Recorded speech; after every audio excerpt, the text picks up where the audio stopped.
Ahora empezó a grabar, así que bienvenidos de nuevo y vamos a empezar con la clase. Estábamos viendo cómo está el aula de la asignatura y estábamos viendo que también se puede grabar por Adobe Connect, pero a mí se me complica un poco. Yo prefiero grabar directamente por el Zoom. Bueno, y después empiezan las unidades, el desarrollo de cada unidad. Esta que empezamos ahora es la unidad 1. Ahí sí está el programa digitalizado de la asignatura. Pueden ahí mirarlo. La asignatura tiene 5 unidades, entonces ustedes van a ver que en realidad cada unidad tiene poca bibliografía, no tiene libros, sino capítulos, porque la idea es que ustedes puedan hacer un cursado aprovechando cada tema y el tiempo que en realidad van a tener. Cada unidad le vamos a dar 3 semanas, excepto una que van a ser 2 semanas nada más. Entonces no podría tener una bibliografía kilométrica. Después a continuación viene el cronograma de cursado. Esos en teoría pueden haber modificaciones, pero en principio tendríamos que respetarlo para completar el cursado y la promoción, que es la gran propuesta de esta materia, ¿no? Que la promocionen en este cuatrimestre. Después tienen un texto base, en este caso es el de la unidad 1. En casi todas las unidades ustedes van a encontrar un texto base. Eso es una presentación de la unidad, de sus principales temas, de las preguntas en torno a esos temas. No alcanza ese texto para preparar toda la unidad, pero es una muy buena ayuda porque es como un mapa. Ustedes saben por dónde vamos a ir. Ese texto se complementa con otros. Algunos de ustedes no los están viendo porque eso yo lo voy regulando de acuerdo a cómo vamos con los tiempos, ¿no? Pero es todo lo que tienen la marquita de un PDF son textos. Ahora tienen abiertos el texto base, un texto de Platón, que es muy importante en la unidad 1, y un texto de Carlos Cuyen. Tengo digitalizado otro texto más que no lo pude subir porque era muy pesado. Lo tengo que convertir a otra, tengo que hacer una conversión del PDF para poder subírselos, pero ahora después de la clase lo voy a hacer, porque lo quise subir hoy y no, sé que tengo que hacerle eso para que me lo tome. Bueno, y después acá vamos a tener los trabajos prácticos, que en el momento en que los tengamos que trabajar, van a estar abiertos para ustedes. Bueno, y después siguen, ¿no? El resto de las unidades. No sé si ustedes lo ven a esto todavía, supuestamente no, pero a veces... Solo está visible la unidad 1, profe. Ah, perfecto. Quería Bueno, hacerle una consulta sí. en relación a los trabajos prácticos. ¿Van a ser de carácter individual o pueden realizarse en pareja, las dos personas? Mira, los trabajos prácticos, yo prefiero que trabajen en parejas, porque en esta modalidad, sinceramente, es como todo muy, muy difícil de resolver solas, son todas mujeres, ¿no? Sí, solas y sin intercambio. Pero hay casos de estudiantes que plantean que por sus horarios, porque tienen niños, por lo que sea, prefieren hacerlo solas. Bueno, también, o sea, se puede, pero prefiero que trabajen en pareja, para que intercambien.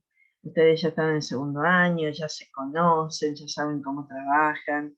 En primer año a veces es difícil conformar grupos, pero en segundo... Ah, no, hay alguien, está Walter también. Yo estaba hablando como que éramos todas mujeres. Em, Prefiero que trabajen en parejas, pero si no pueden hacerlo por horarios, también lo pueden hacer de manera individual.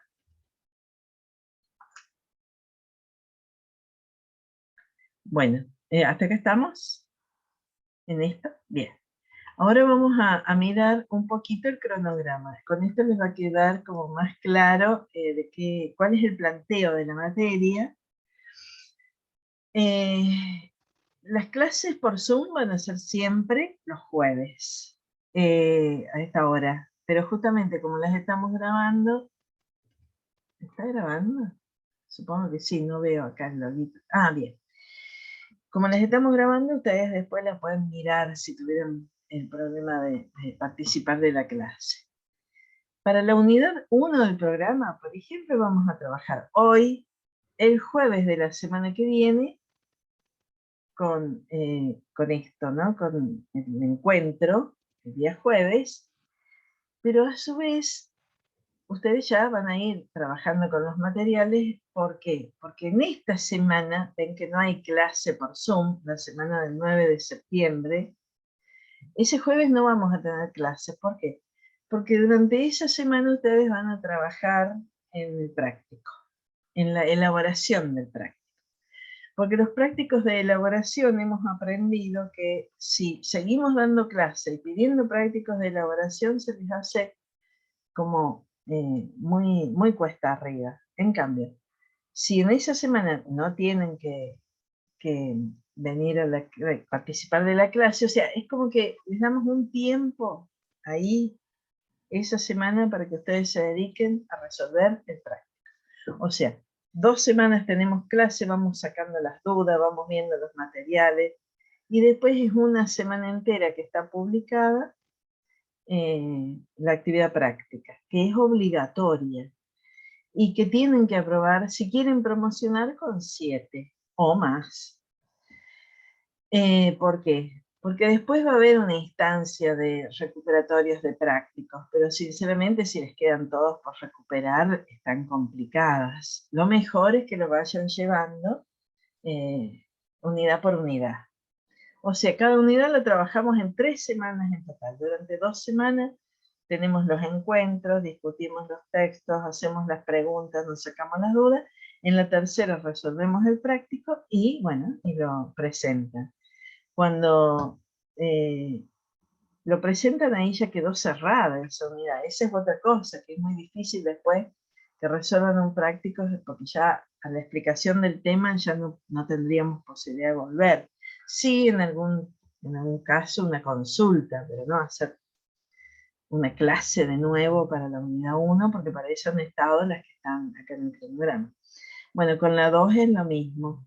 Tenemos la unidad 2 del programa, van a ver que ya es una de las perspectivas que abordamos en esta materia. Porque en filosofía de la educación lo que hacemos es mirar la perspectiva. En la unidad 2 es la perspectiva antropológica, o sea, todo lo vinculado a lo que son el o los sujetos de la educación, a la constitución de la subjetividad y a cómo la escuela interviene también en eso. En la unidad 3 vemos la perspectiva axiológica, que en realidad también la podríamos llamar la cuestión ética en torno a la educación, a la docencia, al rol docente. Se la llama axiológica porque, bueno, es la denominación que viene del griego, de acción, que significa valor. Acción es un punto de referencia, y esos son los valores. Un punto de referencia para valorar algo como bueno o malo, como correcto o incorrecto. Bueno, ven que estas unidades las vemos también en 2 semanas y tienen una tercera para resolución del práctico. La unidad 4 es más corta, tiene menos bibliografía y la vamos a resolver en un encuentro de Zoom y después el trabajo sobre el práctico. Con los prácticos no se imaginen que van a ser cosas kilométricas. Son propuestas de reflexión y de elaboración. Pero justamente no se trata de que reproduzcan kilómetros de textos, porque la verdad que no darían los tiempos, pero además porque no es ese el sentido. Es para que son todas propuestas de, bueno, de mirar algunas cuestiones en base al planteo que hemos hecho en el desarrollo más conceptual, más teórico, que implican los Zoom. Y bueno, y la última es la perspectiva epistemológica, que bueno, también va a tener 3 semanas. Ahí es donde ven que ya queda muy poco tiempo. El cierre de la materia es el lunes 29 de noviembre. Es por calendario eso, ¿no? Si ustedes tienen la intención de promocionarla, podría ser que estén atrasadas con algún práctico y puedan recuperarlo en esas últimas semanas, pero se imaginan que se va a producir un problema, y es que tienen las otras materias que también están cerrando, esta que tienen un último trabajo. Lo mejor es ir al día, aprovechar esa semana de los que van a tener para realizar prácticos y efectivamente hacerlo y entregarlo. Porque si ustedes tienen aprobado los 5 prácticos, no hay parciales, no hay otra cuestión. Con eso, aprobando esos 5 prácticos, del promedio de las notas surge la condición. Si tienen 7 o más, quedan promocionadas.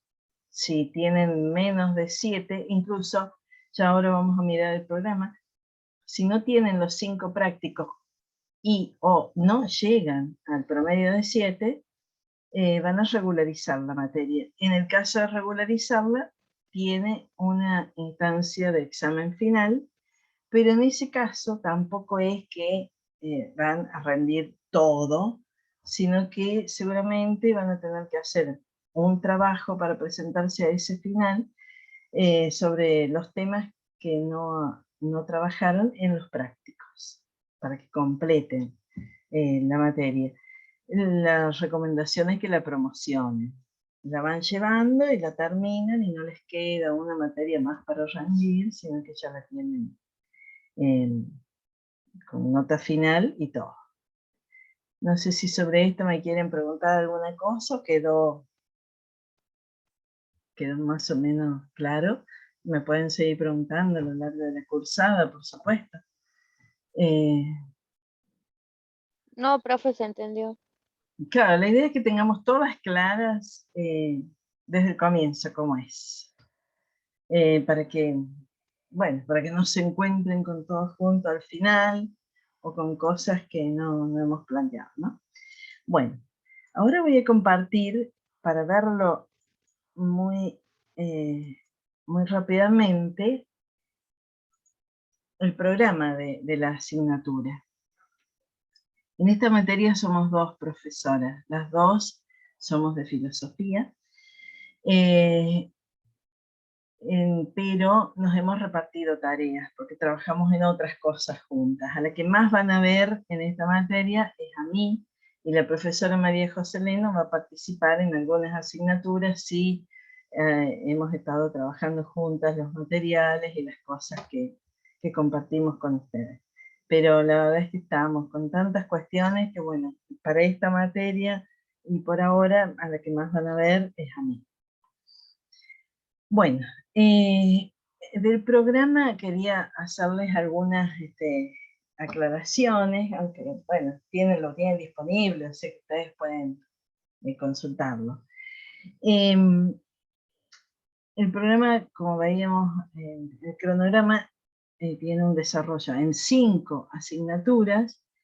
En cada una hay una temática, más que una temática, una perspectiva. Una perspectiva es una mirada sobre algo.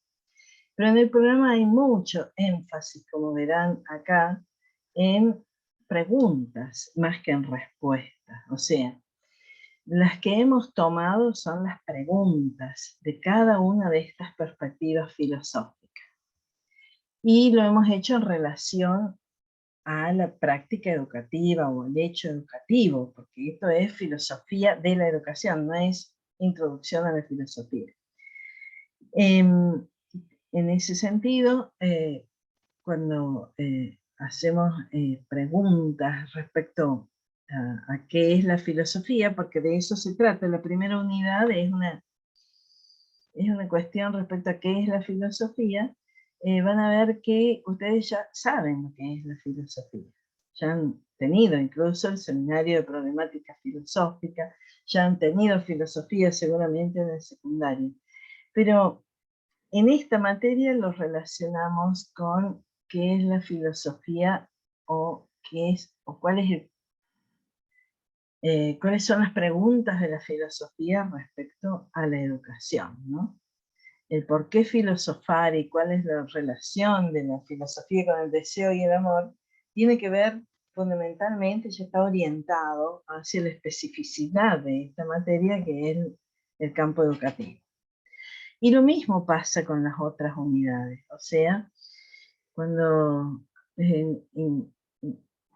empezamos a mirar desde una perspectiva antropológica, antropos es hombre, la filosofía es hecha por hombres, los autores son predominantemente hombres, pero cuando hablan de hombre, evidentemente están hablando de la especie humana, sino que tenemos un montón de autores que todavía hablan de hombre como ser humano.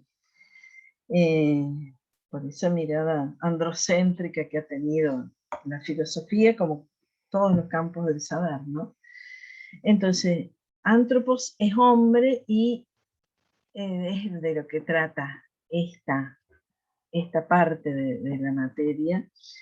Entonces, cuando decimos qué es el hombre, obviamente estamos preguntando qué es ser humano, qué es lo humano.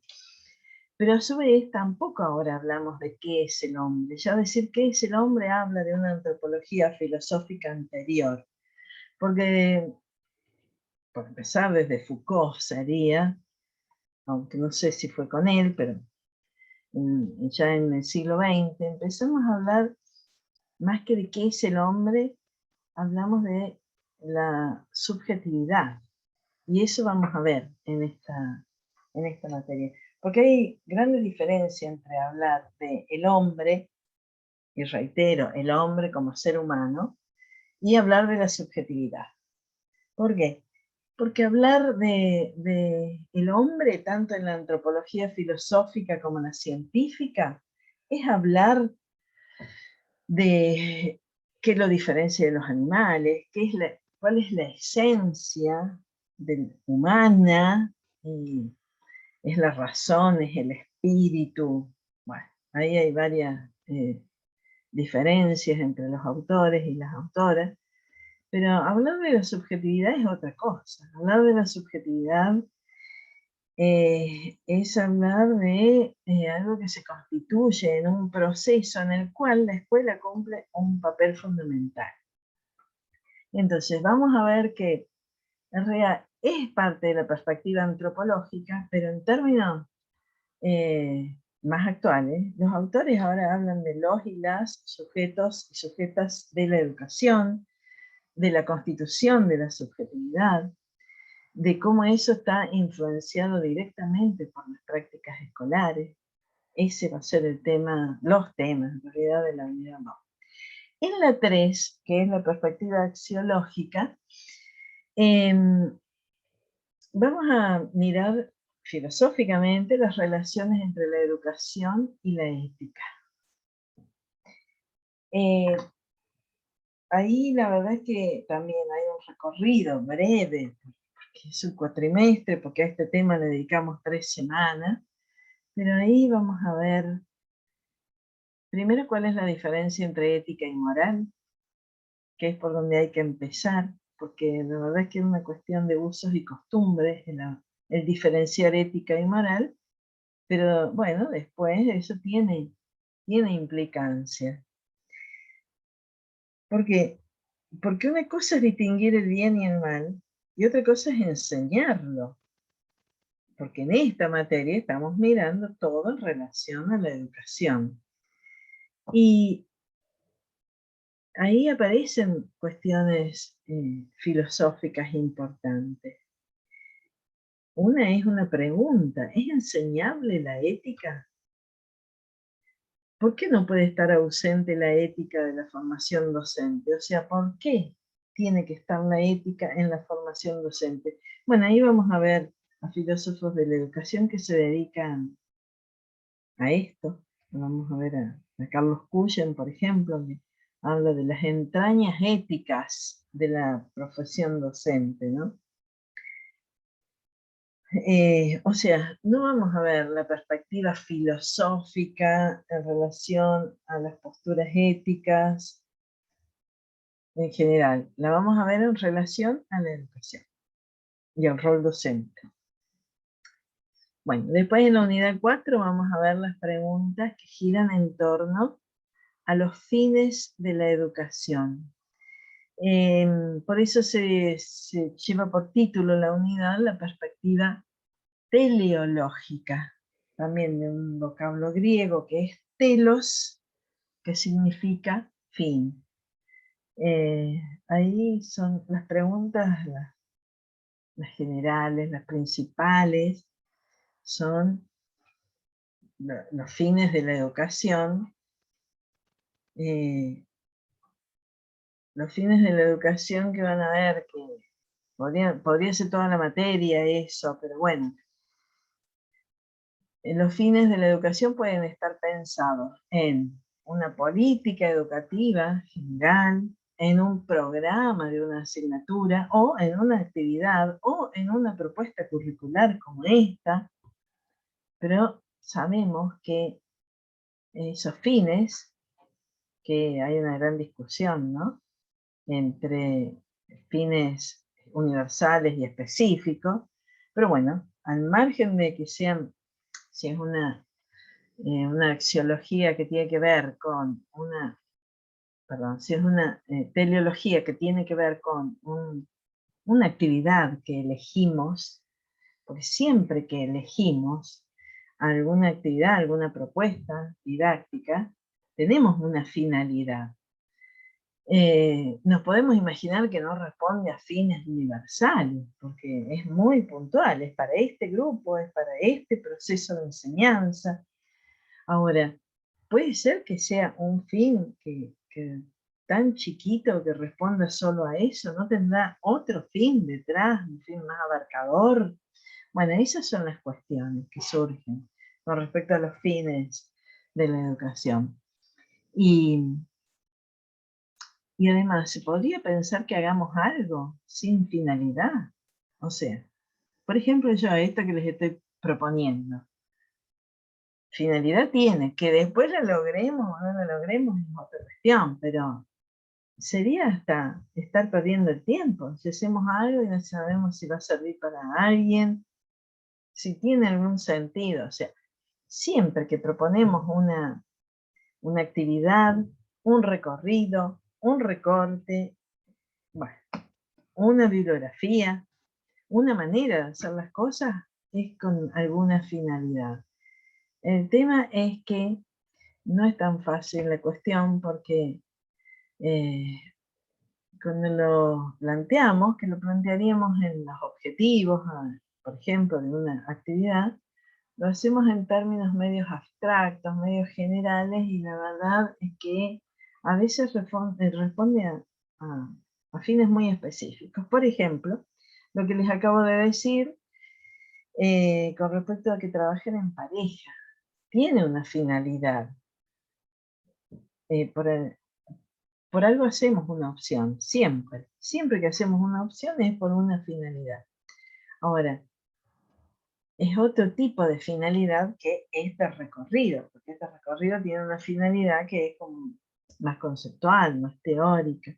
Entonces, hay tantas discusiones en torno a los fines de la educación, la manera en que nos referimos a los fines de la educación, que en general tratamos de hacerlo en términos muy rimbombantes, muy ampulosos, siempre tenemos unos fines tremendos. Y la verdad es que estaría más bueno que pudiéramos ser como más concretos respecto a para qué hacemos alguna cosa, ¿no? Porque lo que sí parece imposible es que hagamos algo sin tener alguna expectativa, algún objetivo y alguna finalidad. Bueno, y lo último, ya el último tema de la asignatura es la relación de la educación con el conocimiento, con el saber. Yo acá elegí la palabra saber en lugar de conocimiento, porque es más amplia. pero cuando definí ahí la relación de la educación con el saber es porque es más amplio, pero en realidad estamos hablando de educación, de eso que transmitimos, que divulgamos, que hacemos conocer. Y en general son conocimientos, porque, bueno, tendríamos que ir a la etimología o a las diferencias entre saber y conocimiento, pero la relación de que tenemos en estos vínculos de docentes y estudiantes es a través del conocimiento, porque la verdad la escuela hace un recorte de los contenidos escolares, también la universidad. Acá vamos a hablar fundamentalmente de ciertos conocimientos y en un sentido más amplio de saberes cuando ya nos referimos a la relación de esos conocimientos con la vida. O sea, el concepto de saber es mucho más amplio que el de conocimiento. El conocimiento es un tipo de saber. Y no sería posible la vida humana solo con conocimientos. Lo que pasa es que estamos muy influenciados por la corriente positivista que habla de conocimientos como en todo, ¿no? Pero los conocimientos culturalmente son una parte de los saberes. Hay otros muy valiosos, pero que tanto la escuela como la cultura en general se han encargado de dejar como en un segundo plano respecto a los conocimientos científicos, que son sobre todo los conocimientos científicos que son los priorizados por nuestra cultura. Pero bueno, en este pantallazo más o menos está la cuestión de los temas que vamos a trabajar en esta materia. Y bueno, después tienen el resto de las cuestiones, son los objetivos generales, ven ahí hay fines de esta propuesta, ¿no? Y después cada unidad tiene puntualmente los interrogantes sobre los que vamos a trabajar y los textos que vamos a trabajar.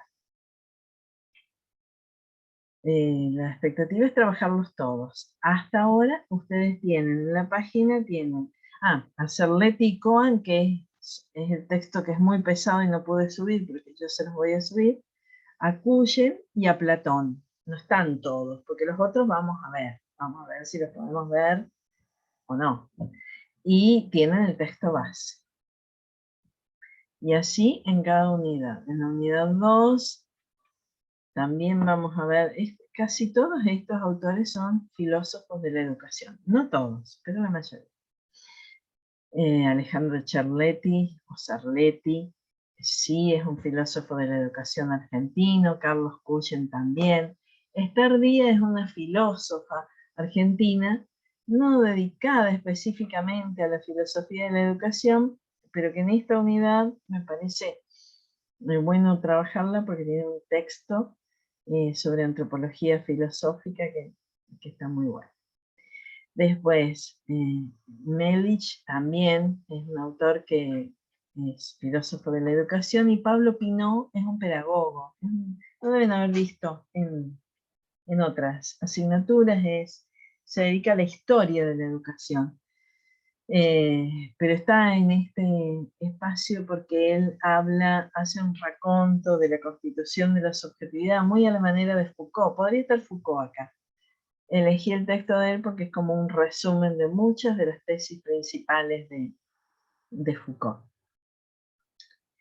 Bueno, después en la unidad 3, que es la cuestión ética o axiológica, volvemos a trabajar a Carlos Cuyen, a Nancy Davis, que es una filósofa dedicada a las cuestiones éticas, a Esther Díaz.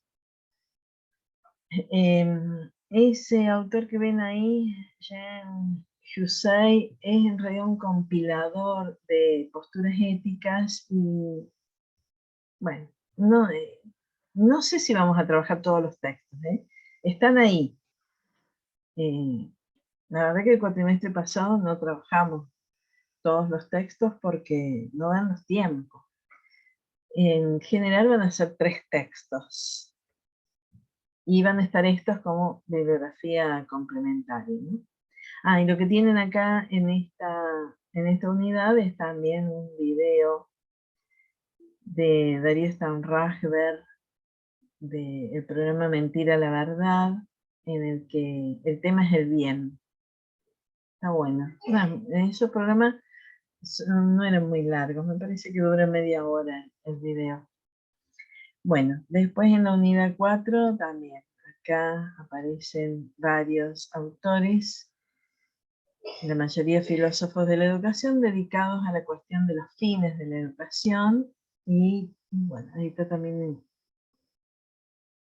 incluido, no está Paulo Freire, pero está este autor que habla de cuáles son los fines a los que apuntaba la propuesta pedagógica de Paulo Freire, y lo mismo Theodor Adorno, que no es filósofo de la educación, pero que es un autor que pueden haber también trabajado en otras materias, no lo sé. Es uno de los autores de la Escuela de Frankfurt, de la teoría crítica, que en ese texto de Educación para la Emancipación, Adorno, después de haber trabajado con Horkheimer en la dialéctica de la ilustración, o sea, un filósofo que hizo grandes aportes a la historia de la filosofía, en los 10 últimos años de su vida, en lugar de dedicarse a los temas que había trabajado toda la vida anterior, se dedica a la educación. Eso ya lo vamos a ver en otros autores, ¿no? Eso hizo, y de hecho murió al año siguiente de la publicación de este texto.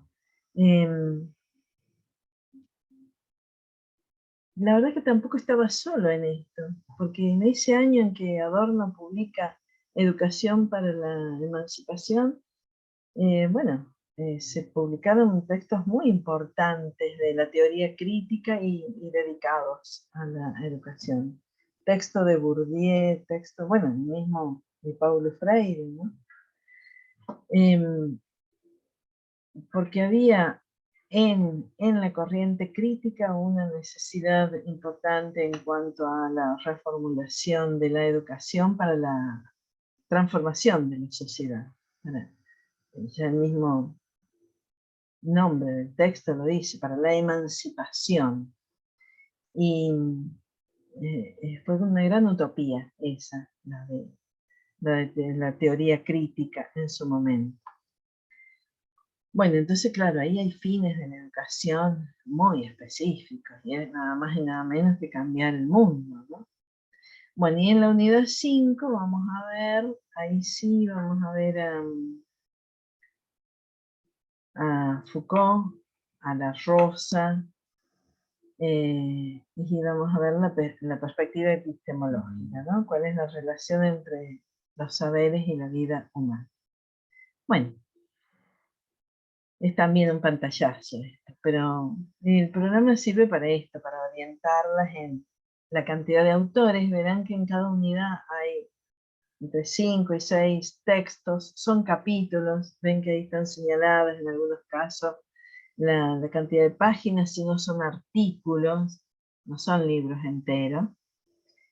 Por ejemplo, de Foucault, Vigilar y Castigar no es un libro muy grande, pero vamos a usar solamente una parte. Y eso es lo que van a tener digitalizado en el aula.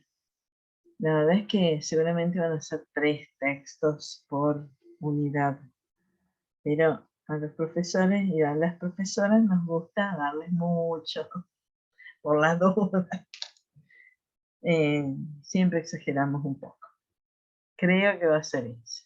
Bueno, y después acá tienen la metodología, que como esta clase van a ser las que siguen, y además va a haber actividades prácticas.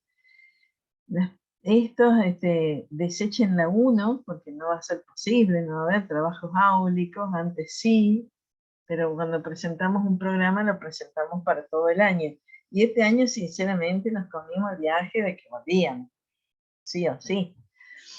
Entonces este programa habla de hay metodología de trabajo para la modalidad presencial.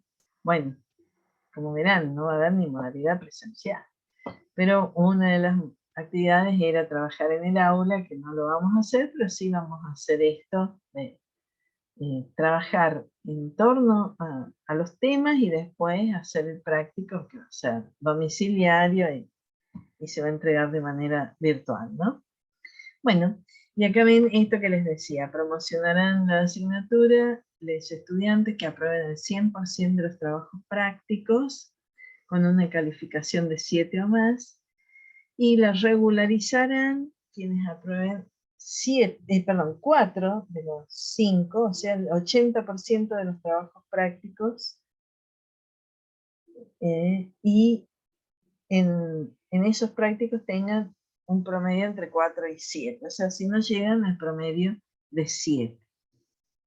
Con respecto a esto del promedio, a ver, si me saco 3 y después todas notas altas, bueno, no, tienen que estar mínimo 4.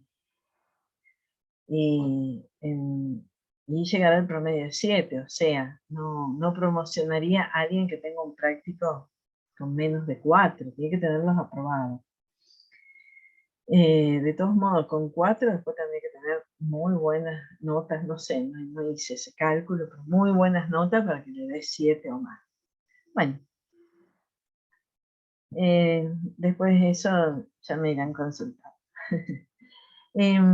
Promocionan de manera directa o regularizan y van a una evaluación en un tribunal dentro de las fechas previstas en el calendario académico, como cualquier otra materia, ¿no es cierto? Que no tenga, hay materias que no tienen promoción. Bueno, esto en realidad siempre nos hacen presentar programas con la modalidad presencial y la virtual, y la verdad es que ahora estamos haciendo esto que no es ni una ni la otra, porque el SATEP 3 tiene otro tipo de requisitos. Unificaron todo en SATEP 3 porque no va a haber presencialidad, pero la verdad es que esto es un híbrido que hemos inventado en este tiempo.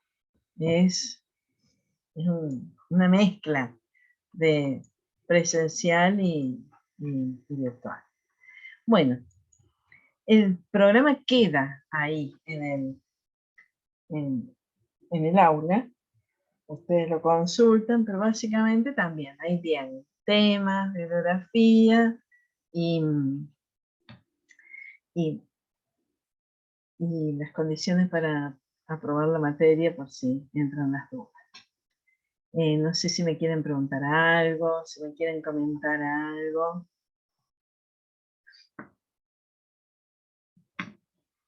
Saben que una vez, yo no soy del área de ustedes, yo soy de filosofía.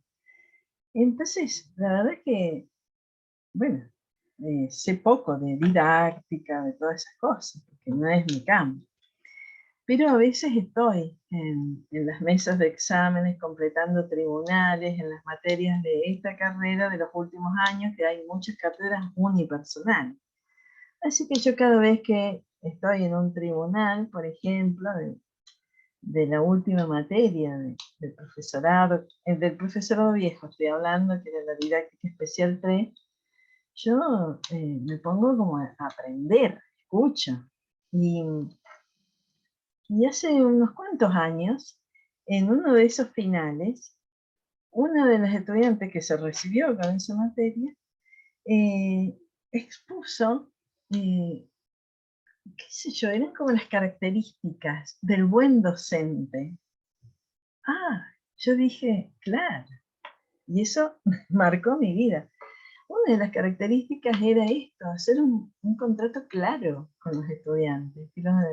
Los profesores a veces, no sé, desde entonces yo me he preocupado más. No sé si lo hacía, pero no le daba importancia. Yo decía, ahí vayan al aula que están el programa, vayan, no, al aula no, a la fotocopiadora, me dicen, vayan a la fotocopiadora, miren, saquen fotocopia de todo, ahí está el programa. No nos preocupábamos mucho que estuviera en la carpeta el programa, a veces sí, a veces no. Y tampoco muy claro el tema del recorrido total, y la verdad que es un contrato. Tenemos que saber a qué atenernos cuando empezamos a hacer algo las personas y juntas, ¿no? Y juntos. Eh, y entonces yo escuché eso, que era una verdad como de perogrullo, pero yo dije, no, hay que darle importancia, que cada estudiante sepa, y en base a eso también va a definir si, bueno, si cuenta con el tiempo y las ganas de hacer esta materia o no, por dónde va la cosa, sabe que si va siguiendo estos pasos, llega a la promoción, y claro, parece todo como muy una planificación muy rígida, pero no, porque después vamos viendo, o sea, si pasan cosas, pues sacamos autores, un autor, vamos haciendo, después los profesores siempre vamos haciendo adecuaciones de esa hipótesis que es una propuesta curricular y lo que realmente va pasando. Porque el propio grupo puede darle un sentido diferente a la materia y llevarla para otro lado. Se pasan cosas, no es que es un trencito que va por una vía y que nunca se sale de ese carril. Pero tiene que haber algo muy claro para que podamos asumir un contrato. En este contrato hay una parte que obviamente que en este caso, como responsable de la asignatura, tengo que cumplir. Y es, bueno, que esto, ir siguiendo los temas, eh, eso también es de ontología profesional. Eso no se puede dar un programa así y después en clase dar esto y el resto estudiarlo vos como puedas, cuando puedas, solita, cuando ya terminó la materia. No, la propuesta, les aclaré, hice ya la advertencia que tendemos a la exageración, pero la propuesta tiene que ser clara, los temas van a ser esto. Hay ahí 5 autores, bueno, a lo sumo de los 5 trabajamos 3, pero no van a aparecer otros autores, otros temas que no vimos, porque sinceramente es parte de la cuestión esto, de tener claro eh, tanto el docente como los estudiantes, bueno, qué vamos a ver y qué recorte hicimos. Los recortes son también decisiones didáctico-pedagógicas que tomamos, pueden estar, pueden revisarse, de hecho vivimos revisándolas y cambiando, por eso cambiamos el programa todos los años, no es que son inamovibles, pero tiene que haber un recorte, porque si no arrancamos filosofía de la educación, hablar de los temas filosóficos que hay en educación y se nos va el cuatrimestre y no sabemos bien ni qué vimos, ni qué no vimos, ni qué. Bueno, por eso hago siempre énfasis en esto de ver qué tiempo lleva cada tema para que, bueno, para que vayamos pudiendo cumplir con cada etapa, ¿no? No sé si me quieren comentar, preguntar, acotar algo. Es rarísimo dar clases así, chicas, es una cosa. Chicas, y perdón, Walter, estoy como que estamos todas mujeres. Son cuadraditos. Una consulta. ¿Se Sí, presentan foros? O sea, ¿se trabaja a través de los foros? en cada unidad hay un foro que ya tienen abierto y después en cada unidad voy a abrir un foro de consultas. Ah, Hay un foro en general que pueden usar entre ustedes, que ahí no estoy incluida, pero hay después en cada unidad un foro de consultas que se usa justamente para eso. Para preguntar cuestiones de los textos, para comentar alguna cosa. ok. Ahora, la actividad obligatoria concreta es el Es práctico. el trabajo. Sí, Sí, sí, sí. es el que cierra cada unidad. Bueno, pero está bueno el foro de consulta antes de contestar en el trabajo práctico. Esa sería la idea, supongo. Mm, yo estoy, ustedes ya lo saben porque he sido profesora también de ustedes en Introducción al Conocimiento Científico, primer año, primer cuatrimestre, lo usan muchísimo los ingresantes al foro de consulta. Me parece que sí, que ayuda, porque además ustedes ahora no están teniendo esa valiosa oportunidad de interactuar entre ustedes, ¿no? No sé cómo se están organizando, no me puedo imaginar cómo se cursa todo virtual, la verdad. Es tan raro esto. Está también Manuel, que no lo había visto. Ahora te estoy viendo porque encendiste tu cámara. ¿Qué tal, profe? ¿Cómo le va? Sí, Oh. recién pude conectarme, así que Ah, estoy... Disculpe. porque yo estaba hablando como que eran, decía, me refería a ellas, y después vi que está Walter, que no lo había visto, porque se me cambian de lugar los cuadraditos, y ahora lo estoy viendo a Manuel. Bueno, eh, van a ir surgiendo dudas y ustedes me las plantean para eso. Son estos encuentros sincrónicos. Yo ahora tenía previsto... Sí, Profe, ¿van sí, a haber parciales? no, ¿No? no. No hay parciales. Hace años que en otras materias sí, pero en esta no. Pero la verdad, les tengo que ser muy sincera, no sé si algo es comparable a lo anterior, porque en el formato presencial, cada clase era una instancia de intercambio, de debate, etcétera, etcétera. Ahora, bueno, estamos probando. El año pasado, que dicté por primera vez esta materia, porque esta es una materia que estaba en el plan viejo, pero era muy distinta, totalmente distinta, además era anual, me tocó primera vez y en este formato, así que todavía no tengo muy claro si esta forma va, pero no, nunca tomé parciales y me parece que ahora menos, porque eh, otro gran tema ha sido evaluar eh, los procesos de enseñanza-aprendizaje en estos formatos. La verdad que yo sinceramente les digo, nada de la experiencia previa sirve de mucho porque es todo tan raro esto y estábamos muy confiadas en lo que veníamos haciendo cuando era esto, ¿no? Que nos encontrábamos en un aula y debatíamos en qué sé yo. Ahora, esto es otra cosa. ¿Cómo evaluarlo? Así que bueno, creo que parciales no. Pero sí trabajos de elaboración y sobre todo, por eso lo dije desde el comienzo, si trabajan con alguien más. Me parece que eso nos da como cierta tranquilidad de que hay intercambio, que salen las dudas, las discuten, etc. No obstante, hay personas que pueden hacer lo mismo de manera individual, no es que no se pueda, pero es raro, es todo raro. Bueno, Buenas tardes, profe. sí, sí, Daniela. ¿Cómo están? Hola a todos. No voy a prender la cámara porque tengo la cara detonada, estoy muy enferma todavía. Pero quería hacer una consulta con respecto a los trabajos. ¿Todos van a ser en modalidad, digamos, tipo trabajo práctico de entrega o van a haber otras modalidades?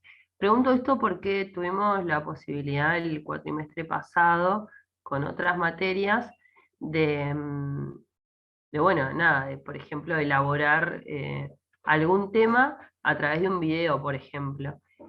Y sé que por ahí a muchos no les gusta mucho esa cuestión, pero ante la falta de presencialidad y de intercambio, etcétera, es un ejercicio que estuvo muy bueno, que nos pone en práctica, digamos, la exposición.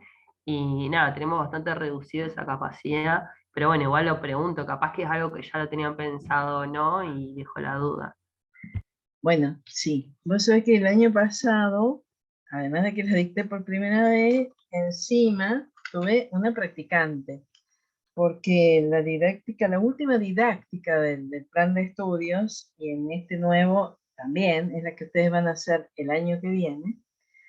No, ustedes están en segundo, no, en cuarto año lo van a hacer.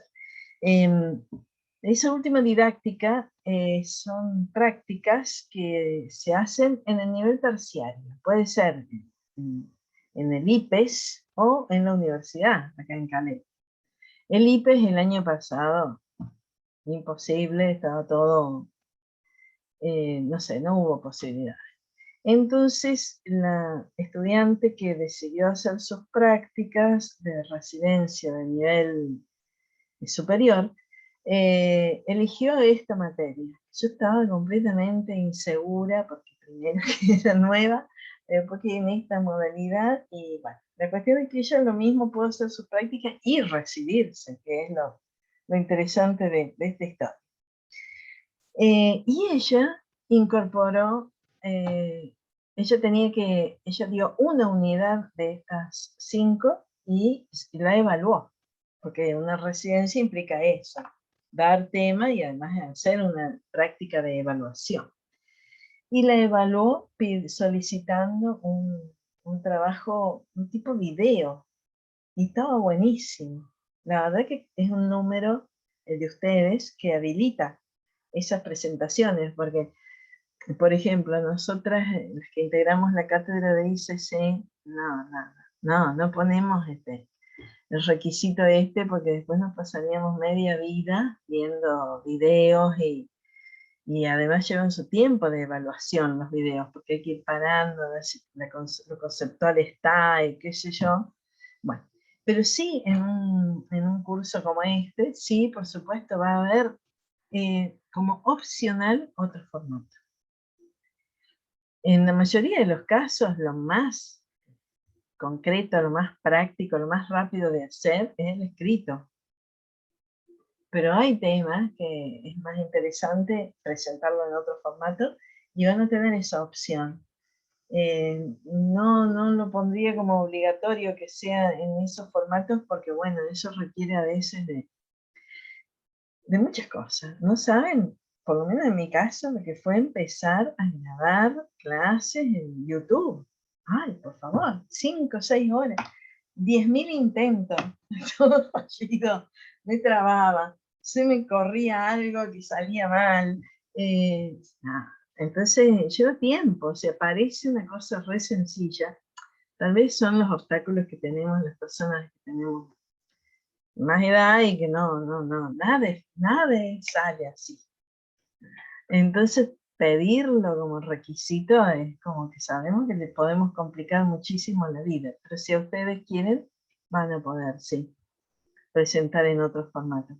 Porque también es cierto que el que tiene facilidad puede hacer algo muy bueno en un formato alternativo, muy bueno, muy rápido, con cancha. No sería, por ejemplo, en mi caso, yo escribo 100 hojas antes que hacer un video de algo y que salga algo bueno. Eso lo voy a poner en los trabajos prácticos que se pueden incorporar. Eso es una de las ventajas del cursado en la virtualidad, ¿no?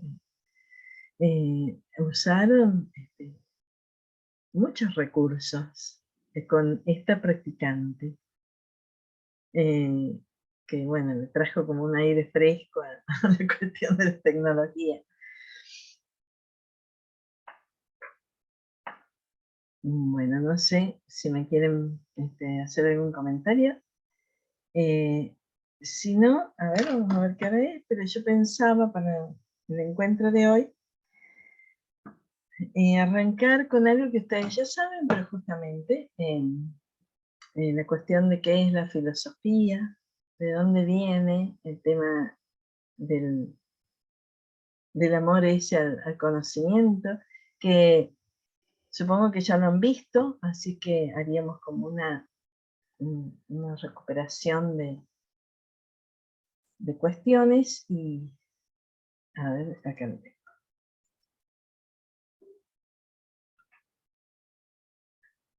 Ustedes ven la pantalla, ¿verdad? Voy a ver si la puedo poner acá. Sí, profe, sí se ve la pantalla. Bien.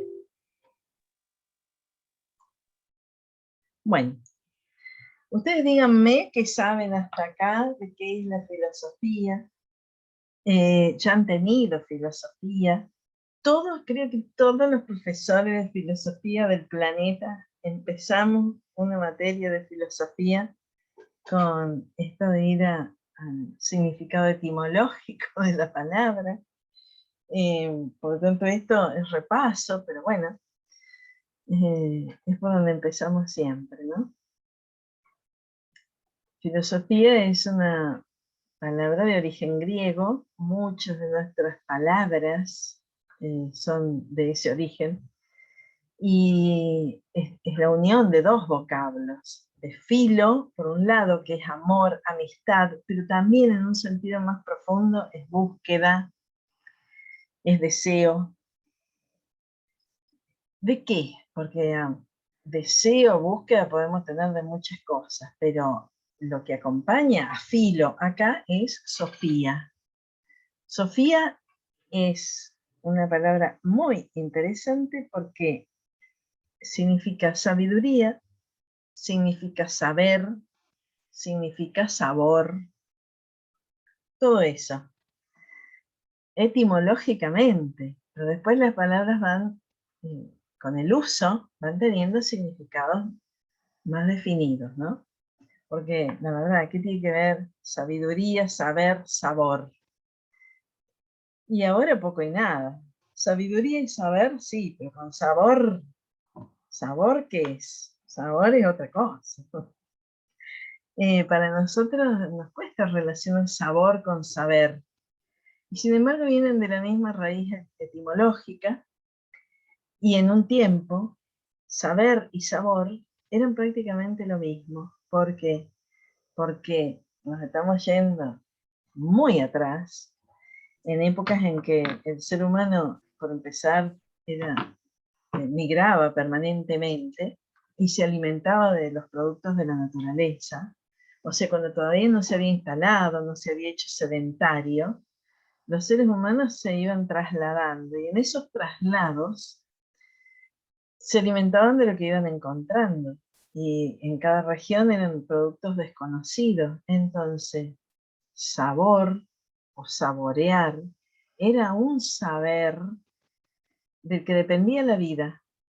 Era el saber más importante de todos. De hecho, alguien con más experiencia, con más, más sabiduría respecto de esto, era el que probaba, y después, si era apto para el consumo humano, el resto del contingente ese que se trasladaba, comía. No comían, porque puede ser muy atractivo un fruto por su color, pero podía ser venenoso, podía ser algo que le hiciera, un trastorno gastrointestinal, por ejemplo, por decir algo. Entonces saborear era saber, y saber lo más importante para conservar la vida. Desde entonces las palabras fueron siguiendo distintos rumbos, y ahora saborear no es una cuestión que defina si vamos a seguir vivos. Lo seguimos teniendo, la capacidad de distinguir sabores, pero no depende de eso, porque ahora todo está etiquetado, y se supone que si compramos algo en la anónima ya es algo apto para el consumo humano, ¿no es cierto?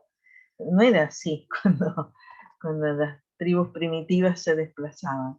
Entonces, ya ahí hay algo muy importante. Filosofía es un amor a un saber, pero ¿a qué saber? A ese que tiene que ver con sabor, a lo importante para la vida humana. Los temas de la filosofía, y esto es lo que la hacen distinta a otras disciplinas, son los temas existenciales, los que tienen que ver con la vida y también con la muerte, con el amor, con la felicidad. Son temas que algunos dicen que son los más profundos, los más importantes, y otros los subestiman, porque eso también ha pasado con la cultura, ¿no? Que se han impuesto determinados saberes como los importantes. Importante es la matemática, ahora, importante es, no sé, la física. La filosofía, bueno, ahí está, pero no tiene el lugar que tenía en la antigüedad, para nada, no es comparable. Es más, una primera cuestión que surge, que no creo que en ninguna clase ustedes, cuando empiezan una clase de cualquier otra materia, tengan que aclarar si es útil o no. Y a la filosofía muchas veces se le interroga respecto a su utilidad. Utilidad en un solo sentido, ¿no? Utilidad en lo que es pragmáticamente bueno para resolver problemas, etcétera, etcétera. Ahora, todo tiene que ser útil en ese sentido, la verdad que no. Y además, ¿la filosofía es útil en ese sentido? No. Es útil en todo caso en otro sentido, pero en la cuestión de la utilidad misma ya es discutible filosóficamente. Entonces, no vamos a entrar en cuestiones de discusión respecto a esto, pero básicamente el saber que despierta ese amor, ese deseo, esa búsqueda del filósofo, de quien se dedique a la filosofía, es hacia cuestiones que son muy importantes, pero a su vez bastante subestimadas a nivel también de lo que es el mapa del conocimiento, ¿no? Y esto ya está en un autor que es del siglo IV a.C., que es un filósofo importantísimo, que es Platón. Díganme si esto ya lo han trabajado y quieren que lo pasemos rápido, porque la verdad, no. Bueno, porque no quisiera estar repitiendo cosas que ya... Bueno, este Platón es un autor importantísimo. Es uno de los padres de la filosofía. Es del siglo IV a.C. Escribió mucho, lo cual no es tan habitual en esa época. Ya había filósofos, de hecho, él es discípulo de un gran filósofo, de Sócrates, pero Sócrates, por ejemplo, no escribió. Es más, antes de Sócrates están todos los presocráticos que sí escribieron, pero que no han dejado obras como Platón. No es comparable la obra de los presocráticos a la de Platón. En cuanto a su estructura, bueno, a todos, porque en realidad son distintos. Muchos escriben de manera en fragmentos. Platón escribió verdaderos textos que podían, no en los formatos actuales, obviamente, pero serían libros como este, El banquete o del amor, que tiene una particularidad porque él escribe en forma de diálogo. Esos textos son diálogos. La mayoría de sus textos son diálogos. No todos, pero este sí, el de El banquete o del amor. Se llama así porque justamente es la estructura del libro, es lo que ocurre durante un banquete que se celebra en la casa de Agatón, que era un poeta y había ganado un concurso de poesía trágica, e invitó a un grupo de amigos a celebrarlo. Los festejos griegos duraban días. De hecho, el relato este del banquete empieza cuando tiene ciertas características. Platón, perdón, no lo dije al comienzo, Platón escribe en los diálogos, pero él nunca está en los diálogos. Él siempre tiene personajes que representan su pensamiento. Generalmente ese personaje es Sócrates. Sócrates está, el que habla en el diálogo es Sócrates. Y Sócrates siempre, en realidad, presenta la postura de Platón respecto de los temas. Él nunca está. Pero además el banquete de Platón tiene otra característica, y es que la primera persona, el que hace el relato, es alguien que le contaron que estuvo en ese banquete y escuchó estas cosas. Hay como una cosa difusa, porque, bueno, justamente por el contexto mismo, el banquete es como una orgía que dura varios días de festejo, y al segundo día o tercero, cuando llega Sócrates, estos ya están con una resaca tremenda de los días anteriores, entonces llega Sócrates. No está invitado Sócrates, pero como llega al lugar con un discípulo, los hacen pasar, porque Sócrates era alguien que vivía así muy humildemente, no era de la aristocracia, pero era muy agasajado por la aristocracia ateniense, por sus saberes, ¿no? Bueno, la cuestión es que llega Sócrates, Agatón le hace lugar a su derecha, que es la mejor forma de recibir a alguien y darle importancia en una reunión, y deciden, como ellos ya no están bien, porque vienen de un festejo largo, y están con resaca, deciden, viene Sócrates, los inhibe un poco la presencia de Sócrates, entonces dicen, vamos a hablar de un tema un poco más liviano, vamos a hablar del amor. Entonces el tema de esa discusión es el amor. Y la verdad es que sale tremendo libro con un contenido impresionante. En ese texto aparece una cuestión que tiene mucho que ver con esto de entender qué hablamos cuando hablamos de filosofía, ¿no? Son 8 personajes, cada uno va hablando del amor. Algunos en un sentido más científico, otros en un sentido más espiritual, y así, de distintos tipos de amor, hasta que le llega el turno a Sócrates, que como siempre, la verdad que es el que le pone como la tapa a todos. Sócrates es el que, esto es en todos los diálogos platónicos, es el que tiene como la posta, ¿no?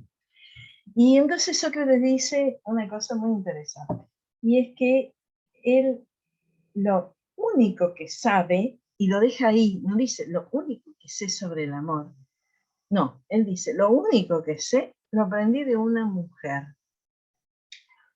Y la nombra. Esa mujer es Diotima, que es una sacerdotisa, aunque algunos dicen que era una prostituta, porque todo es muy, muy confuso de esos tiempos. Puede haber sido las dos cosas, porque en realidad la invoca Sócrates porque es la que le explicó el origen mítico del amor. Según Diotima, que es la que le enseñó a Sócrates esto, y con lo que Sócrates en esa discusión en que ya han hablado todos, habla del amor, bueno, según ese mito que le enseñó Diotima, en el natalicio de Afrodita, o sea, cuando nace Afrodita, los dioses en el Olimpo hacen un gran banquete. Estaban todos los dioses. Los dioses griegos eran una mezcla de dioses con humanos, tenían muchas características antropomórficas, eran muy parecidos a nosotros. Comían, bebían, se emborrachaban, tenían hijos, se enojaban, tomaban decisiones drásticas porque estaban celosos o envidiosos, una cosa muy distinta a lo que son los dioses en una cultura como la nuestra, ¿no? Bueno, en ese caso, en ese festejo, estaba el dios de la abundancia Poro, festejando el nacimiento de Afrodita. Cuando terminan de comer, cuando termina el banquete, hay una mujer, o sea, mortal, no era diosa, era mujer, de carne y hueso, mortal, es más, una mujer con una característica, era una mendiga, muy necesitada de alimentos, entonces va a ese lugar, además interactuaban, ¿no? Los dioses con los seres mortales, bueno, va a ese lugar para buscar comida. Y ella, que ha sido pobre y carente de todo a lo largo de su vida, ve a Poro, que se ha quedado ahí porque está completamente embriagado, se han ido todos los dioses y él quedó plácidamente tendido ahí, Entonces, Penía, cansada de su vida de carencia y de escasez, decide tener un hijo con Poro esa noche. Y se acostó a su lado y concibieron a Eros. O sea, de Poro y de Penía nació Eros. Que, claro, tiene un doble origen. Tiene aspectos contradictorios. Es mortal y también es inmortal. O sea, por el padre por el padre es inmortal, por la madre es mortal. Por el padre es abundancia, por la madre es carencia. Por el padre es todo belleza y disfrute. Por la madre, no, tiene todos los aspectos del sufrimiento. Entonces, según este mito, el amor quedó en la situación siguiente, dice Platón en el banquete. En realidad lo dice Sócrates, pero es Platón. Es siempre pobre el amor, porque los demás decían, perdón, no lo aclaré, los demás decían que el amor era todo lo bello, todo lo bueno, todo lo perfecto. Y Sócrates, que siempre les pone como la tapa, dice, no, no es así. El amor no es ni todo lo bello ni todo lo bueno. Tiene aspectos muy contradictorios. El amor, en primer lugar, es siempre pobre y está muy lejos de ser delicado y bello, como supone la mayoría. Por el contrario, dice, es rudo y escuálido, anda descalzo, carece de hogar, duerme siempre en el suelo y sin lecho, acostándose al sereno de las puertas y los caminos, pues por tener la condición de su madre, es siempre compañero inseparable de la pobreza.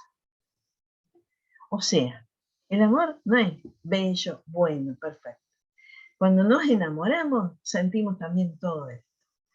Sentimos la carencia, sentimos todo lo que nos falta, tenemos un montón de necesidades. No es todo, o sea, está idealizado el amor, si es solo lo bueno, lo bello, etcétera, etcétera. Enamorarnos es saber de esto, saber que no somos nada si nos dejan, si no nos corresponden, etcétera, etcétera.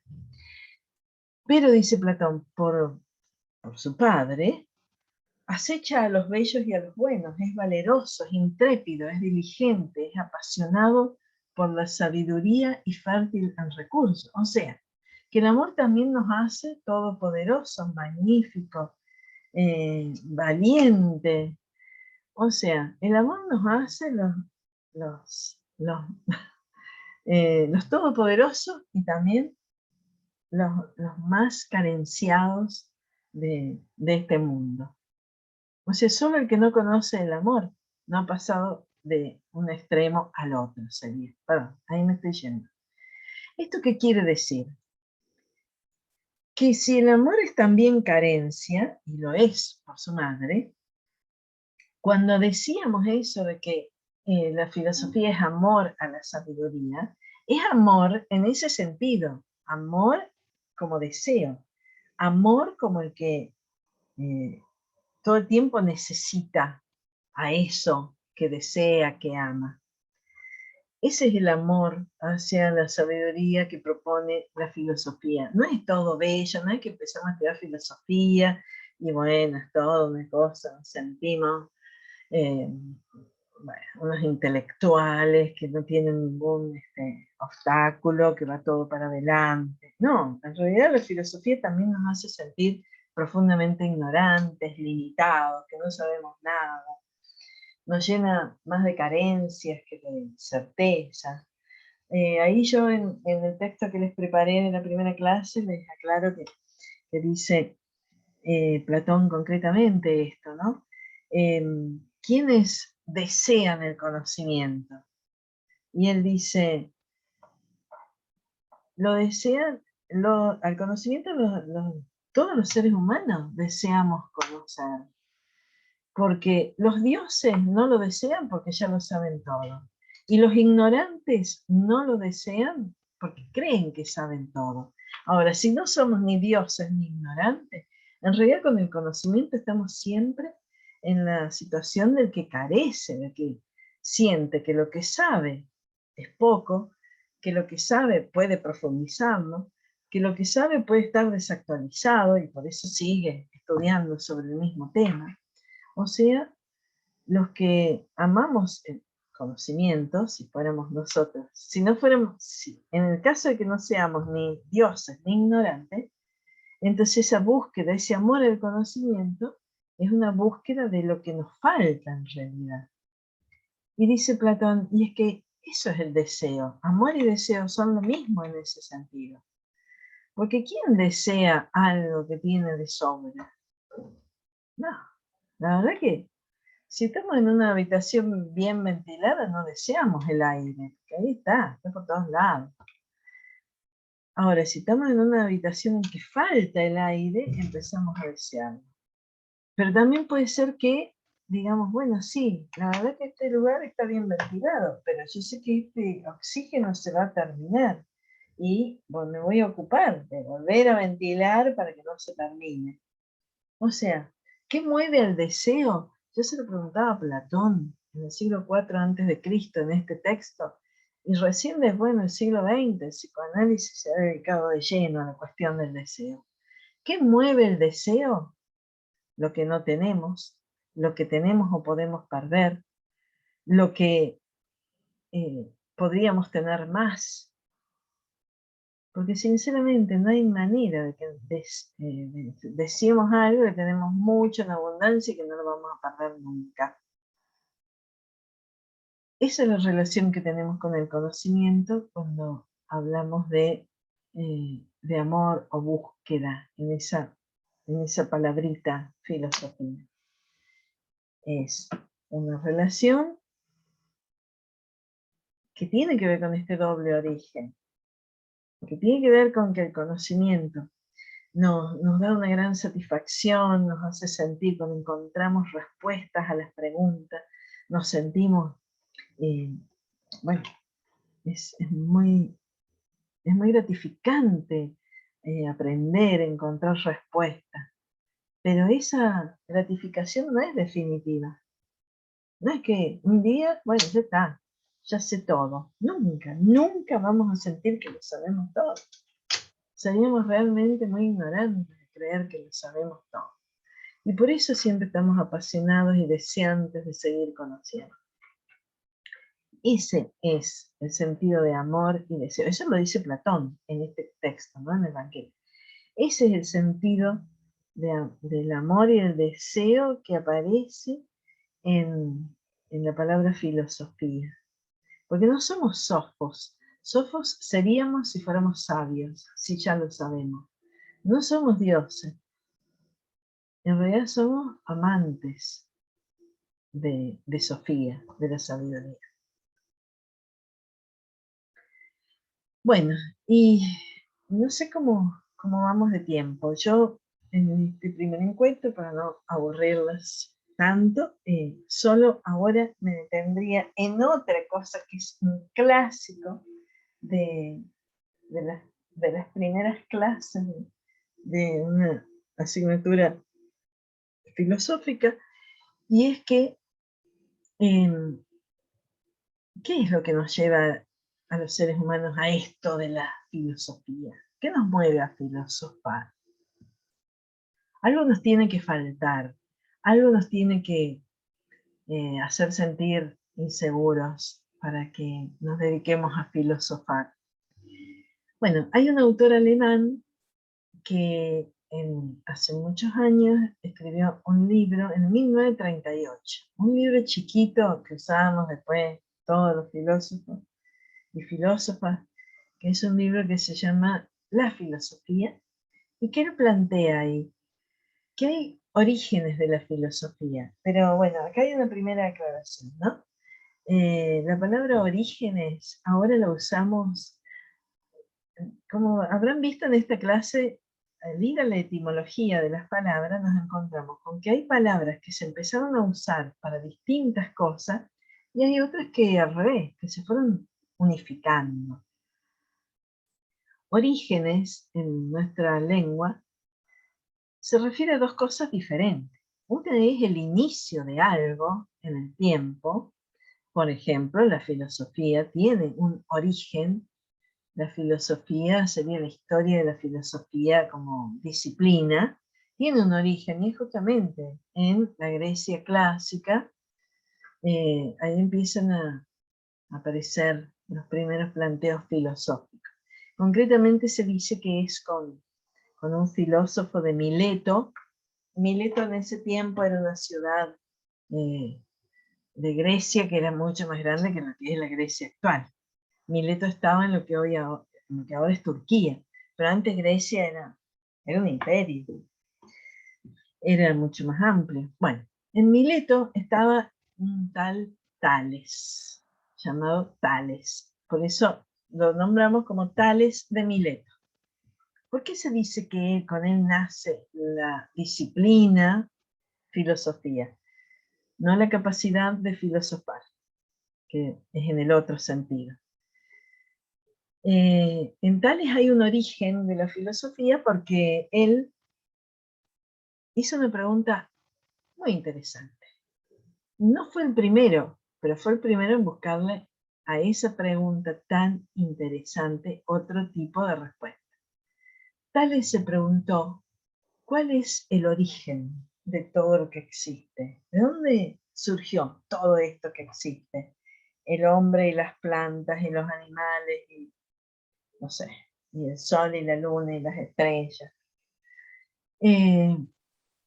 Hasta acá, no es que el ser humano no se había preguntado, pero la respuesta, bueno, fueron los dioses, fue Zeus, no sé, fueron fuerzas sobrenaturales. Lo interesante de Tales es que él, ante esta pregunta, empieza a pensar en un principio material. Empieza a pensar en serio, bueno, no, pero a ver, ¿de dónde salió este universo? Y él inaugura toda una preocupación en los presocráticos respecto al origen, sería material, cosmológico de todo lo que existe. Y empezó a hacer filosofía, porque empezó a reflexionar, ¿no? De dónde podía venir. Él encontró ese principio universal en el agua, pero bueno, él dijo, del agua viene todo, y ahí empezó a filosofar. Entonces, ¿por qué se dice que nace la filosofía? Porque se desprendió de mitos, de relatos, de creencias religiosas, que ya las había, y empezó a racionalizar las respuestas. Y por supuesto que no es una respuesta ni definitiva, a ninguna de nosotros nos cierra, ¿cómo que todo salió del agua? Bueno, no importa, pero él hizo un esfuerzo racional por dar una respuesta a una pregunta tan importante que se sigue haciendo, ¿no? Al día de hoy decimos, ¿dónde salió todo esto? Bueno, ese es uno de los sentidos cuando hablamos de orígenes de la filosofía. Orígenes en el tiempo, orígenes en cuanto a quién fue el primer filósofo, de dónde salieron las corrientes filosóficas. Ahora, Jaspers, este filósofo que estamos viendo acá, dice, en realidad también hay origen en la filosofía como cuáles son los motivos que nos llevan a filosofar. Y él ya entonces está buscando un origen existencial de la filosofía. ¿Por qué Tales de Mileto y nosotros hoy nos hacemos preguntas filosóficas? Y Jaspers las encuentra en tres cuestiones a los grandes motivos filosóficos. Uno es por la capacidad de asombrarnos, de maravillarnos. La verdad es que las personas con poca capacidad de asombro es muy poco probable que filosofen. Es así. O sea, el filósofo o la filósofa, o quien tiene actitud, porque no tiene que ser un profesional de la filosofía, pero quien tiene pensamientos filosóficos, tiene que tener la capacidad de asombrarse, de maravillarse frente a algo. Eso en los griegos los griegos fueron los grandes observadores y los griegos de la época clásica. Fueron los grandes clasificadores, identificaron y nombraron a las galaxias, por ejemplo, les asombraban los fenómenos que tenían que ver con la bóveda celeste, con las estrellas, con el sol. Eso era lo asombroso. Tenía un cielo diáfano, maravilloso. En Grecia, en la actualidad, sigue habiendo un cielo estrellado. El cielo no es igualmente estrellado en cualquier lugar de nuestro planeta. Ahí las estrellas se ven con mucha claridad. Y bueno, frente a eso, es porque por eso mismo empezaron a pensar, bueno, pero estamos hablando de un mundo que es inmenso. ¿Qué son todas esas estrellas? Aristóteles dice algo parecido. Eso decía Platón en otro diálogo que se llama Teeteto, y Aristóteles decía lo mismo, ¿no? Lo que impulsa a los hombres a filosofar es lo que produce admiración. Tenemos que tener capacidad de asombro, capacidad de admirar algo para hacer filosofía. Es uno de los motivos que nos lleva.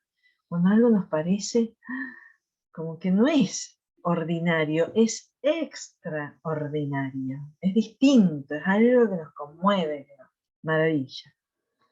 Bueno, pero también, perdón, se me pasó para atrás. Se me fue todo para atrás, ahora tengo que volver. Perdón. Pero también, dice Jaspers, puede ser que el ser humano no solo filosofe por asombro y admiración, sino que porque eso mismo lo llena de dudas. O sea, una gran fuente de reflexión filosófica es aquello que nos hace dudar. De hecho, si en los griegos predominaba el asombro, la maravilla, en la modernidad es la época de la cultura occidental en la que lo que predomina es la duda. Este señor que está ahí en la fotito, que se llama René Descartes, hizo de la duda un método. Dudó de todo, porque había una gran conmoción respecto a la cantidad de cosas que se estaban poniendo en gran cuestionamiento, ¿no? Porque había habido una larga noche de la Edad Media en cuanto al conocimiento del mundo, porque la Edad Media fue todo un periodo en que solo se dedicó el hombre occidental, al estudio de lo teológico, de lo celestial, de lo que tenía que ver con lo religioso, y se dejaron de lado muchas cuestiones. Y en la modernidad empieza todo a ponerse en duda, porque resultó ser que la Tierra no era el centro del universo. Bueno, esto ustedes, si cursaron conmigo este ICC, saben que en la modernidad hay una explosión en cuanto a los saberes. La Iglesia entra en una crisis importante como institución, y la teología como forma de conocimiento. Y surge la ciencia moderna. Y Descartes es un precursor en esto porque acompaña ese proceso con el aporte de que, bueno, usando la razón es que dudo. Entonces Descartes dice, dudo de todo, menos de mi capacidad de dudar. Es lo único, mi primera certeza es mi capacidad racional de dudar. Y de ahí viene esto de que, bueno, tengo una primera certeza, eran todas dudas, ahora tengo algo que sé. Y es que razono, que pienso y por eso dudo. Bueno, la duda evidentemente es un origen. Hay que tener dudas para filosofar. Las personas que no dudan, justamente las que se las saben todas, las que dicen esto es blanco, esto es negro, esto es así, esto es así, no tienen disposición a la reflexión filosófica. Es más, consideran que eso es una pérdida de tiempo, un verso, un darle vuelta a las cosas, buscarle la quinta pata al gato, lo desprecian completamente. Bueno, la verdad que nuestra cultura tiende a eso, a que no duden. Ya es más, ahora lo vamos a ver muy brevemente. Bueno, y la tercera cuestión que dice Jasper va siguiendo como un recorrido histórico. Y la verdad es que se lo puede tomar así o se lo puede tomar también individualmente, porque él dice, en los griegos el asombro, en los modernos la duda, en el siglo XX las situaciones límites. ¿Por qué? Porque la verdad que el siglo XX comienza con 2 guerras mundiales, con una capacidad de destrucción de parte del ser humano nunca vista, las guerras y la muerte y la incertidumbre, como la que estamos viviendo en este momento, que si bien no estamos en una guerra, pero la verdad que esta pandemia ha dado patas para arriba, ha dado vueltas, patas para arriba el mundo, nuestras vidas, nuestros proyectos. Bueno, esos contextos nos ponen en una situación límite. Lo que teníamos que iba más o menos organizadito se desorganizó, lo que creíamos que sabíamos no es así, y algunas, no sé, pero algunas cuestiones que estábamos como en automático dejaron de serlo. Empezamos a ver la muerte muy cerca, muy probable, muy alrededor nuestro, y muchos de nosotros hemos sido muy afectados por todo esto que estamos viviendo. Ha pasado en otras etapas de la cultura y nos toca vivirlo ahora. Son situaciones de las que no podemos escapar, no podemos hacernos los vivos con el COVID. No hay algo que podamos inventar, porque no respeta nada realmente. Claro, nos cuidamos, aprendimos a cuidarnos, pero eso nos pone un límite. A cualquiera de nosotros o de nuestros seres queridos, que son las grandes preocupaciones, nos puede pasar cualquier cosa en este contexto. Estas situaciones se llaman límites por eso, porque nos ponen el límite de la finitud, de que no somos todopoderosos, de que no tenemos la vida comprada, de que no somos dueños en realidad de todo lo que creíamos que teníamos en nuestras manos. Eso nos lleva a la reflexión filosófica. Pero, y con esto ya vamos a ir cerrando. Hay unos autores que son estos argentinos que yo les voy a subir el texto, que son Alejandro Cerletti y Walter Cohen, que dicen, ojo, en la actualidad hay varios problemas con respecto al pensamiento filosófico. Uno es que los griegos se asombraban, se maravillaban del espectáculo de las estrellas, porque vivieron en una época en que no estaban bombardeados por la cantidad de información, de imágenes y de todo lo que nosotros tenemos, pero, o sea, no es comparable nuestra vida con la de los griegos. Los medios de comunicación, la verdad que nos muestran cosas asombrosas, pero una detrás de otra, todo el tiempo, en las redes sociales. Y es un asombro que en lugar de hacer explotar el pensamiento filosófico, muchas veces nos deja como que ya, la verdad que no nos asombra nada. Es cada vez más difícil asombrarse. Ya medio como que ya lo asombroso ya aburre, porque hay cosas asombrosas por todos lados, todo el tiempo, a la mano de cualquiera de nosotros. Es una cosa que no ha vivido nunca el ser humano en estas condiciones, de tener tanta información, tantas cosas nuevas todo el tiempo. Nos asombran, pero es un asombro tan pasajero, porque lo desplaza inmediatamente otra situación, más asombrosa aún. Bueno, lo de la duda ya se los anticipaba. La duda, sí, algo que no va, que no le suma a nadie en ninguna circunstancia de la vida en las condiciones actuales, es mostrar permanentemente la duda. Porque si vamos a pedir un trabajo, no podemos mostrarnos como que no sabemos si queremos trabajar o no, si nos gusta ese trabajo, no, decimos que sí, que nos interesa, todos decimos como que sí, que es así, que estamos seguros. Cualquier emprendimiento, cualquier proyecto lo presentamos como que se va a hacer, como que va a ser así. La duda ha perdido todo lugar de prestigio en la sociedad actual. Dudar Es casi ser un desubicado en algunas circunstancias, un excéntrico o un débil. Si alguien está todo el tiempo dudando de qué carrera estudiar, de dónde, si trabajar o no, si irse a vivir con su novia o su pareja o no, bueno, yo decía, la verdad ya me cansó, no va ni para atrás ni para adelante, no es algo que valoremos la duda. Es más, cuando alguien entra en una crisis y empieza a dudar, estamos ahí tratando de decir, bueno, pero vos tenés que, queremos que salga de la duda, que arranque, porque además tenemos la inmediatez y la urgencia de cumplir objetivos, ¿no? Porque eso es lo propio. O sea, lo que nosotros vivimos no se puede comparar con otras épocas, en nada. Y en este sentido tampoco. Bueno, y por último dicen, Sarleti y Cohen, perdón, me pasé una.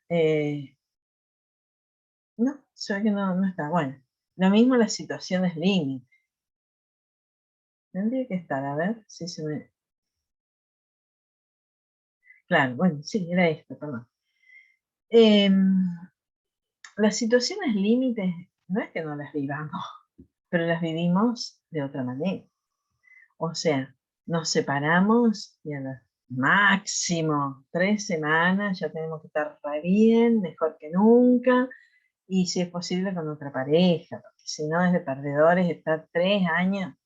O sea, eso es el estereotipo, ¿no? No quiere decir que sea lo que hacemos. El estereotipo de alguien que pierde el trabajo es que al día siguiente lo busca otro. Alguien que pierde un ser querido, bueno, se acomoda, sigue adelante, sigue su vida. Alguien que se separa, lo mismo. Así, es como que hay un deber ser de sujeto exitoso que sale adelante, que no se queda ahí empantanado en un sufrimiento existencial. Y por eso ahí el espacio para la actividad, es más, con la pandemia misma, nos agarró la compulsión de seguir cursando, de seguir dando clases, como sea, con lo que tengo, como puedo. Bueno, la verdad que tratamos de hacer eso, acá no pasó nada, seguimos cursando, seguimos dando las clases, seguimos trabajando en los proyectos de investigación, los profesores, todo fue un como si todos nos esforzamos. Hay una presión muy grande de sentirse bien, de todo esto del yo puedo. Entonces, bueno, hasta acá vamos a llegar, solo voy a dejar de compartir pantalla para que nos podamos mirar un poquito. Entonces, si la duda, el asombro, las situaciones límite, todas condiciones existenciales, ¿quién de nosotros no tiene duda? ¿Quién de nosotros no está angustiado en la situación que estemos viviendo por lo que sea? Por temas de salud, de dinero, de lo que sea. O sea, no somos eso que queremos ser, pero nos presentamos de esa manera. Si en una reunión empezamos a hablar de que estamos angustiados, de que no sabemos qué hacer en nuestras vidas, enseguida cae como que estamos reinando en un aguafiesta, una pesada, un no sé qué. Entonces, ¿dónde está el espacio de la filosofía en este tiempo? Los medios de comunicación, las redes sociales. ¿Cómo enmascaran? No sé, yo no voy a hablar de redes sociales porque no soy usuaria, francamente muy poco, no es que nunca, pero no me manejo. Pero entre otras cosas, porque la verdad, es una exhibición de todo lo, no sé, todo lo exitoso en muchos casos, no en todos, en muchos casos. Los medios de comunicación, ahora la televisión, por favor, es una cosa que o vemos unos noticieros calamitosos, que se termina el mundo, que todo es, bueno, hechos de inseguridad. Es difícil ver en un noticiero todo el tiempo cómo roban, golpean. No sé, ayer era que unos perros agarraron a una señora, que asaltaron a una chica a la entrada de su casa. Bueno, Ay, bueno, llegamos como podemos a ver una parte de un noticiero, porque la verdad que son terribles. O la contracara de esto, son programas que todos bailan ahora, no sé cuál es la onda, pero es una jarana, como una felicidad en medio de la pandemia. Bueno, y nosotros decimos, pero acá, ¿dónde hay reflexión sobre lo que estamos viviendo? ¿Dónde aparece lo humano? En Charlotte y Cohen, vamos a retomar en el encuentro siguiente, aparece. Lo humano aparece, la reflexión filosófica aparece, pero no tiene un lugar privilegiado en nuestra sociedad. Por lo tanto, no lo tiene ni en los medios de comunicación, ni en las familias, ni en, bueno, ni en las reuniones, ni en nuestras propias permisos subjetivos, digamos. Nos damos poco tiempo para decir, estoy angustiada, no sé para dónde va el mundo, no sé cómo sigue esto, no sé a quién más le pasa que no puede ser la injusticia que estamos viviendo en tantos aspectos, y etcétera, ¿no? No sé si quieren comentar algo al respecto, pero ¿se puede vivir sin reflexión filosófica? Claro, claro, sí. Además no es obligatorio, no hay que... Pero qué cuestión que no nos demos esa posibilidad, ¿no? Bueno, en realidad tenemos tanto para pensar, para analizar. No sé si quieren comentarme alguna cuestión que ustedes vislumbran respecto de esto. Es tan preocupante tener una cultura así, tan frívola, tan en automático, tan, bueno, esto, ¿no? Somos todopoderosos, el significado del éxito es muy acotado, ser exitoso es esto, si no, no. Ser bello es esto, si no, todos los demás que no somos como Pampita, no bailamos el caño, el caño a los 10 días de haber tenido un bebé, no somos, nos sentimos que, bueno, que no damos el target.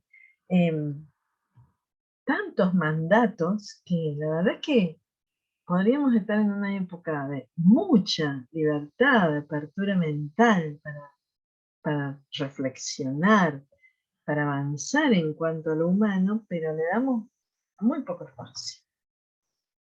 Y como somos docentes, o vamos a hacerlo dentro de poco,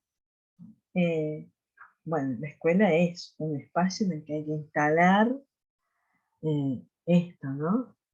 La duda, la capacidad de asombrarse, reconocer que somos finitos y pensar.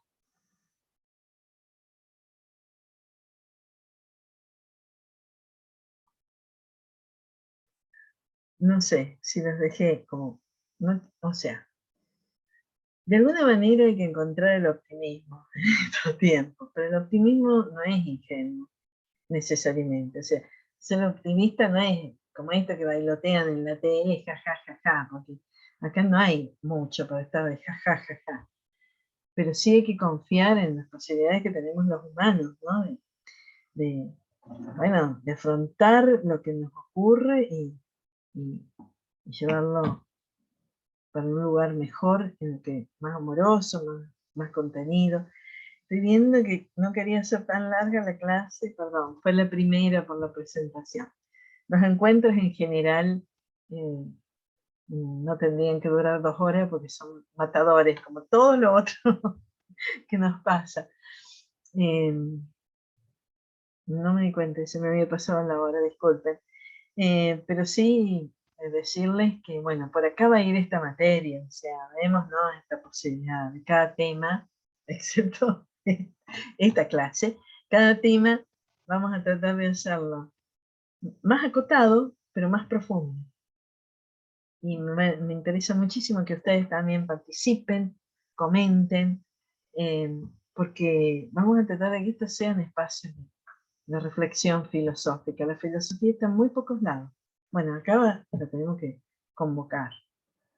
Acá no tenemos perdón si no hacemos filosofía, si no filosofamos sobre cuestiones que tienen que ver con esto que hemos elegido ser, y nuestra manera de ser y estar en el mundo, ¿no? Como docente. Así que perdón, no me imaginé que ya era esta hora, me refui. El resto de las clases van a ser más en base a preguntas, entonces ustedes sí o sí van a tener que participar y dar sus opiniones, y vamos a acotar en cada clase un tema. Por eso lo de cuántos textos vamos a trabajar, bueno, depende de cómo vamos. Hace años que yo entre la extensión y la profundidad, como el resto de la cultura va para el otro lado, voy a tratar de hacer una resistencia. Menos y más profundo. No estaría predicando con el ejemplo en este caso, pero sí en el resto.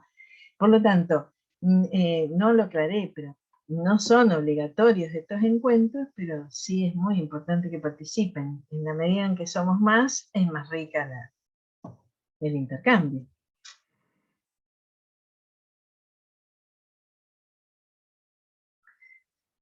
Bueno, dejo de grabar.